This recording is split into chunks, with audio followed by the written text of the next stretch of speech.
Yo Soy, at sa mga Soy Army ko dyan ito yung 5 uri ng taktika ng mga babae kapag gusto ka nilang manipulahin. Para malaman pag minamanipula ka ng babae, step 1, the no reply move.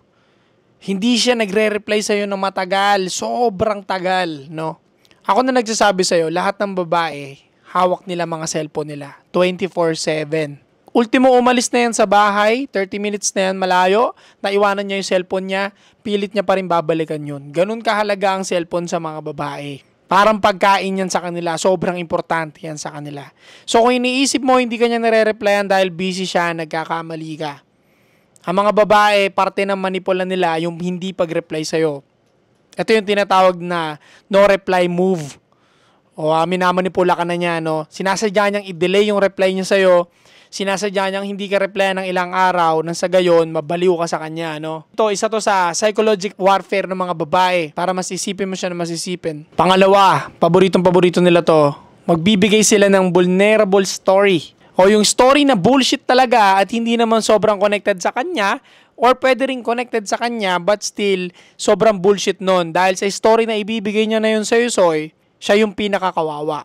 Siya yung pinaka-vulnerable. Yung pa-victim. Ito yung madalas ninyo naririnig sa mga babae. Pag nagkwento sila tungkol sa ex nila, madalas yan, pa-victim yan. Emotional baiting yan. Binibait ka nila. Nasa gayon, magsimpatya ka sa kanya. O magbigay ka ng empathy sa kanya. Lahat yun maramdaman niya, Lahat yun ibigay mo sa kanya, Kawawa ka naman, Sinasaktan ka pala dati. Kawawa ka naman. Pinagpalit ka pala dati. Lahat ng mga kawawang storya maririnig mo sa babaeng manipulative. Lahat ng mga storyang siya mismo yung victim, siya yung paawa, siya yung kawawa, isa yan. Kapag mahilig siya magkwento sa'yo ng puro ganyan, ini-emotional baiting ka niya, binibait ka niya. Gusto niya lamunin lahat ng emosyon na kaya mong ibigay. O yung empathy nga, at yung sympathy na pwede mo maibigay din. Pangatlo, magaling siya gumamit ng validation. Lagi kanyang pinupuri kapag maraming tao. Pinupuri ka niya kapag may ibang taong makakarinig. Gustong-gusto niyang pinupuri ka sa harapan ng ibang tao. Pero pag dalawa na lang kayo, hilig ka niyang basagin. Manipulative na babae, sobrang galing gumamit ng validation. Todo puri yan. Kapag kami mga kasama ka, ang galing mo naman. Ang galing nga ni Soy. Alam mo ba yan si Soy ko na yan? Sobrang lupit niyan. Gato ganyan, blah, blah, blah, blah, blah. Pero pag dalawa na lang kayo, mararamdaman mo, binabasag ganyan paunti-unti. Parang, minsan may mga bara-bara siya sa yung ibabato. Parang, testingin niya yung capability mo, yung ego mo. Parang, talaga ba? Gato ganyan, kaya mo yan? Mas magaling ka ba doon kaya Yung mga ganun challenge siyang binabanggit o talagang, binabasag niya yung capability mo sa isang bagay o pinagdududahan niya ito ng malala, Yan yung mga babaeng manipulative na magaling gumamit ng validation, Ang tawag ko diyan, validation gaslighting. O magaling sila mag-bait ng emotion din, Pangapat, ito yung pinakagamit na gamit kadalasan ng mga kababaihan sa Pilipinas, Yung Facebook persona nila na mahilig sila mag-post ng mga cryptic message. Mahilig sila mag-post ng mga cryptic message, mga madadrama, o mahilig sila mag-thirst trap. Yan.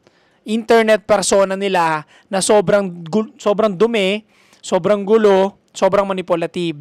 Wala naman kayong problema, wala naman kayong pinagawayan, pero magtataka ka, nagpo-post ng mga madadramang mensahe sa Facebook, Instagram. Nag-share post ng mga malulungkot na shit, kahit wala naman kayong away. Manipulative ito gamit yung internet. Ganitong klase itong babaeng to, Ginagamit niya ng sagad yung internet persona niya para guluhin yung isip mo at manipulahin ka. So ikaw naman, wala kang kaalam-alam, tatanungin mo naman siya ngayon, anong problema? Kanina okay lang tayo, bakit ang lulungkot ng post mo? Sasagutin ka naman niya na ngayon na, wala, ganyan lang talaga ako pag bored, share ako ng mga malulungkot. Pero alam niya sa sarili niya na gusto lang niya talagang basagin yung peace mo. Gusto lang niya basagin yung emotional stability mo. Kasi alam naman niya sa sarili niya wala namang sense yung pag-share ng mga malulungkot pero ginagawa niya pa rin. At alam naman niya kasing maaapektuhan ka kasi nga magkarelasyon kayo di ba? Napaka-bullshit ng ganitong klaseng babae. Kasi isipin mo, ba't ka mag-share ng mga malulungkot na bullshit na post? Ba't ka magpo-post ng mga cryptic message? Masaya naman kayo ng boyfriend mo kung hindi ka ba naman manipulative sobra kang babae ka. Di ba? Tapos pag tinanong ka ng boyfriend mo, hindi mo siya sasagutin ng diretso. Sasabihin mo, wala lang. Pero ang lulungkot ng mga pinopost mong gaga ka. Siyempre, ano iisipin ng ibang tao outside relationship ninyo? Baka inaapi ka, baka kinakawawa ka. Kaya yung boyfriend mo nag-aalala sa'yo. Isa rin ito sa paboritong gawin ng mga Pilipina ngayon, ng mga manipulative na Pilipina. Itong internet persona, ginagamit nila ng sagad-sagad. Panglima, yung kaharutan. Hinaharot nila yung friends mo.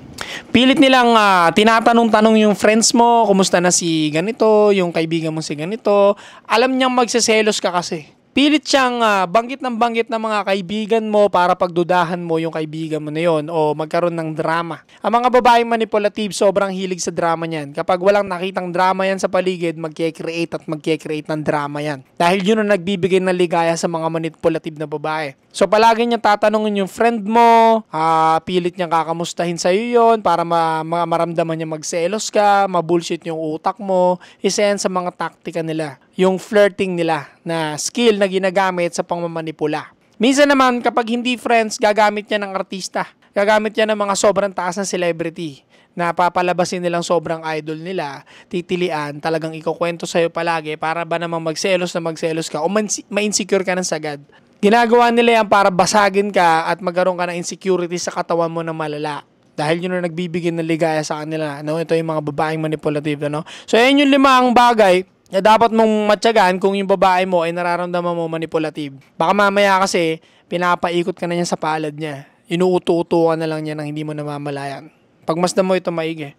Dahil kapag yung babae sobrang gusto ka niya at maganda ang hangarin niyan sa'yo, hindi niya gagawin sa'yo itong 5 bagay na sinabi ko. Hindi ka niya papahirapan, hindi niya babasagin yung peace mo, hindi niya guguluhin yung isip mo, at mas lalong-lalo na hindi niya hahayaan na mamroblema ka sa kagagawan niya. Dahil ang babaeng gustong-gusto kang magtagumpay at gusto maging maganda yung future mo, tutulungan ka niyan, hindi dadagdagan ng problema. Stay cold.